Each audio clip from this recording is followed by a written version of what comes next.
Lesson 52. Lesson 52. Mud is mud. Mud is mud. Listen to the tape, then answer the question below. Why did Harry decide to give up his little game? Little game. My cousin Harry keeps a large, curiously shaped bottle on permanent display in his study. Despite the fact that the bottle is tinted a delicate shade of green, an observant visitor would soon notice that it is filled with what looks like a thick, grayish substance. If you were to ask Harry what was in the bottle, he would tell you that it contained perfumed mud. If you expressed doubt or surprise, he would immediately invite you to smell it, and then to rub some into your skin. This brief experiment would dispel any further doubts you might have. The bottle really does contain perfumed mud. How Harry came into possession of this outlandish stuff makes an interesting story, which he is fond of relating. Furthermore, the acquisition of this bottle cured him of a bad habit he had been developing for years.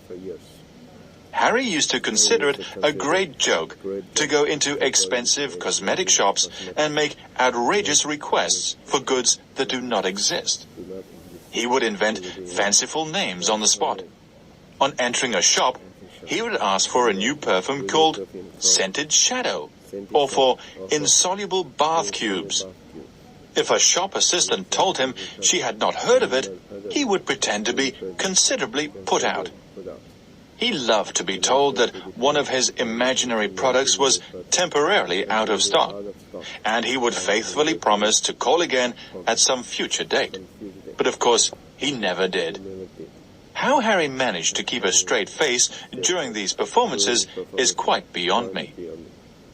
Harry does not need to be prompted to explain how he bought his precious bottle of mud. One day, he went to an exclusive shop in London and asked for Myrolite. The shop assistant looked puzzled, and Harry repeated the word, slowly stressing each syllable. When the woman shook her head in bewilderment, Harry went on to explain that Myrolite was a hard, amber-like substance which could be used to remove freckles. This explanation evidently conveyed something to the woman, who searched shelf after shelf. She produced all sorts of weird concoctions, but none of them met with Harry's requirements. When Harry put on his act of being mildly annoyed, the assistant promised to order some for him. Intoxicated by his success, Harry then asked for perfumed mud. He expected the assistant to look at him in blank astonishment. However, it was his turn to be surprised, for the woman's eyes immediately lit up, and she fetched several bottles which she placed on the counter for Harry to inspect. For once, Harry had to admit defeat. He picked up what seemed to be the smallest bottle and discreetly asked the price.